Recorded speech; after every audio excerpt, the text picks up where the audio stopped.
அண்ணா அண்ணா வண்டி நிறுத்துங்க. அண்ணா நம்ம தம்பிதான். தம்பி தம்பி என்ன உங்க வீட்டுக்கு தான் போகணும்னு சொன்னாங்க. நடந்து நடந்து களைப்பாய உட்காந்துட்டாங்க. கூட்டு போங்க தம்பி. அம்மா இவர் கூட ஆட்டோல போயிடுமா? வாத்த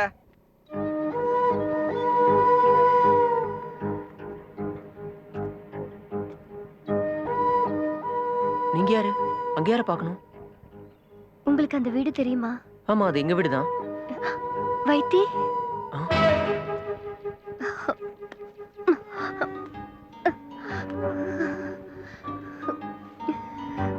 என்ன எப்படி உங்களுக்கு தெரியும்? உங்க அண்ணன் சொல்லியிருக்காரு. அண்ணனா? உங்களுக்கு அவர? நான் ஒன்னு தேடிதான் வந்தேன். எனக்கு அவரோட டெத் சர்டிபிகேட் வேணும். எதுக்கு? அது கொடுத்தா எனக்கு ஒரு வேலை கிடைக்கும். அவருக்கும் உங்களுக்கும் என்ன சம்பந்தம்? இது அவரோட குழந்தைதான்.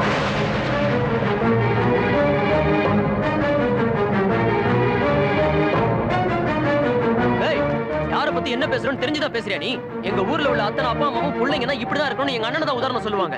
யாராவது பெரிய மனுஷன் செத்தா பொண்டாட்டி புள்ளன்னு சொல்லி பல பேர் வரத நான் பாத்திருக்கேன். எங்க இருந்து புறப்பட்டு வந்தியா அங்கேயே போயிடு. இல்லன்னா இதே இடத்துல உன்னை கண்டு துண்டமா வெட்டி போட்டுருவேன். போ. சத்தம் போட்டு ஊரை கூப்பிட வேண்டாம்.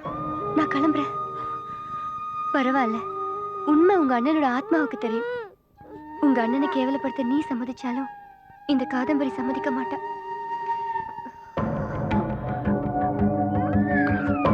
ஏங்க என்னங்க உங்க பேர் என்ன சொன்னீங்க? காதம்பரி. காதம்பரிக்கு யாரும் இல்ல. காதம்பரி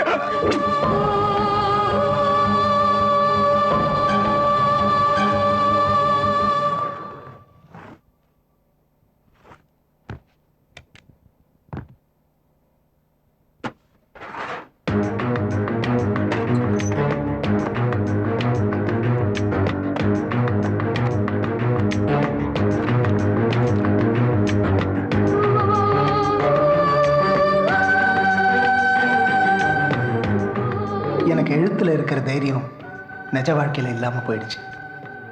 யாருக்கு என்ன துரோகம் பண்ணனே தெரியல. வாழ்க்கையை ஃபேஸ் பண்ணுற தைரியம் எனக்கு இல்லாததுனால தான் என் காதம்பரியும் மகனையும் அநாத மாதிரி வாழ்கிறத நான் விலகி நின்று பார்க்குற கொடுமையை அனுபவிக்கிறேன். ரோடு போடுற இடத்துல சாதாரண தார் ஊற்றுற ஒரு பொண்ணாக தான் அவளை பார்த்தேன். உருகிய தாரை விட உருகும் மனம் படைத்த பெண் என் காதம்பரி.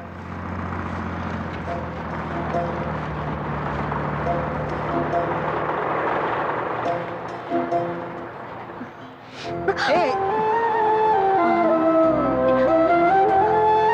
Sorry, sir. ஐயோ.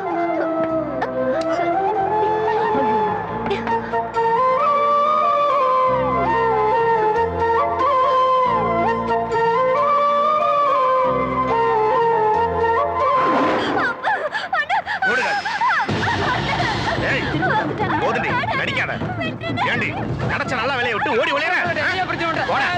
ஏண்டி உன் படிப்புக்காக எவ்வளவு செலவு வச்சிருப்பேன்? அதெல்லாம் உனக்கு ஞாபகம் இல்ல? இங்க பார், நீ எக்கட கட்டு போ. எனக்கு சேர வேண்டிய பணத்தை மத்த மரியாதை கொடு. ஓடி கேளு.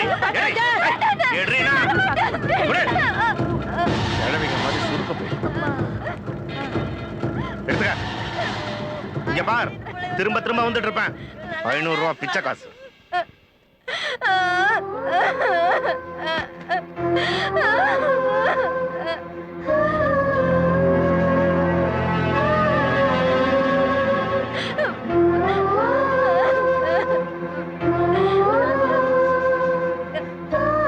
நல்லா படிச்ச பொண்ணு சார். நல்ல நல்ல இடத்துலலாம் வேலை கிடைச்சது. கிடைச்ச என்ன பிரயோஜனம்? மறுநாள் அண்ணங்காரன் வந்துட்டான்னு வந்து நிப்பான் படுவாவி. அவன் வருஷத்துல 8 மாசம் ஜெயில இருப்பான். அவன் வெளியில் வந்தா இவளை பலாப்படுத்துவான். எல்லாம் இவ தலையெழுத்து. இவளுக்கு எப்ப நல்ல வழி பிறக்க போதோ.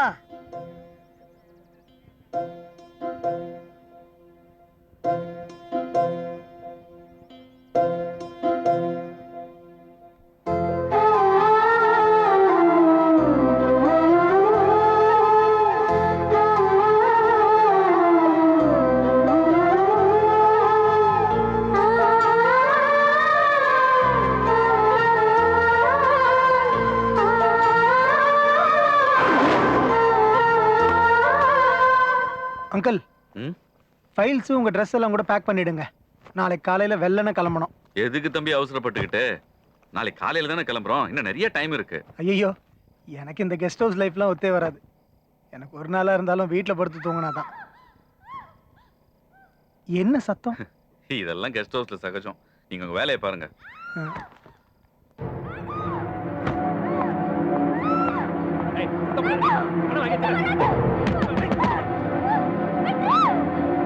என்னங்க?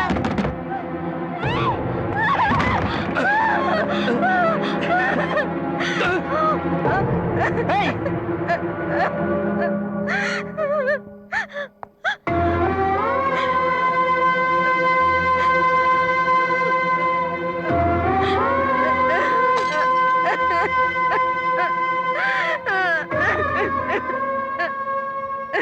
எது கழுவுற? அதான் நடுராத்திரில கெஸ்ட் ஹவுஸ் ரூம் வரைக்கும் வந்துட்டல, அப்புறம் என்ன பிரச்சனை? ரேட் படிலையா? ரவுடித்தனத்தை விட்டுட்டேன், திருந்துட்டேன்னு சொல்லி என்ன நம்ப வச்சு இங்க கூட்டிட்டு வந்த என் அண்ணனுக்கு தான் தெரியும் சார் என்னோட ரேட்டு.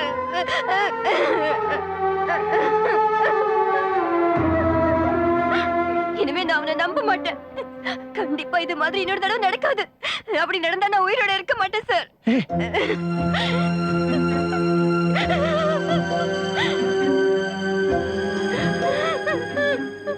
இருப்ப, உயிரோட இருப்ப, சந்தோஷமா இருப்ப.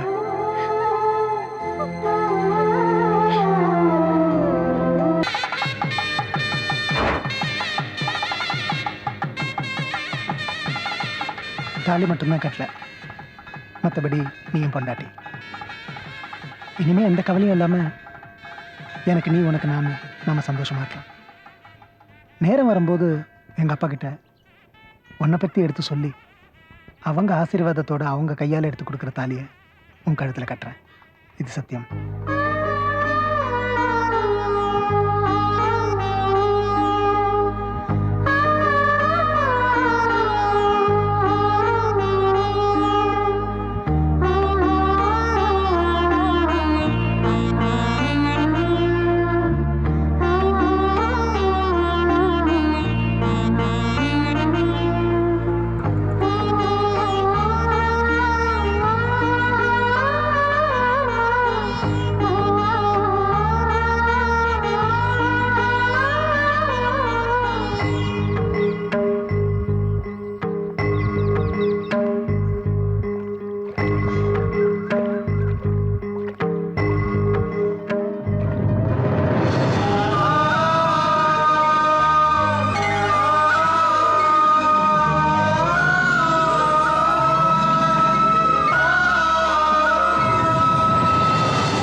வைத்தி,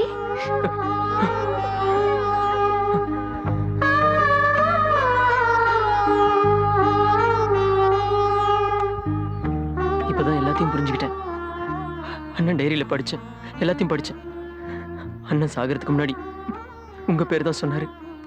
இது தெரியாம உங்களை அண்ணி என்ன மன்னிச்சிருங்க அண்ணி. ஏ வைத்தி, என்ன வைத்தி இதெல்லாம்?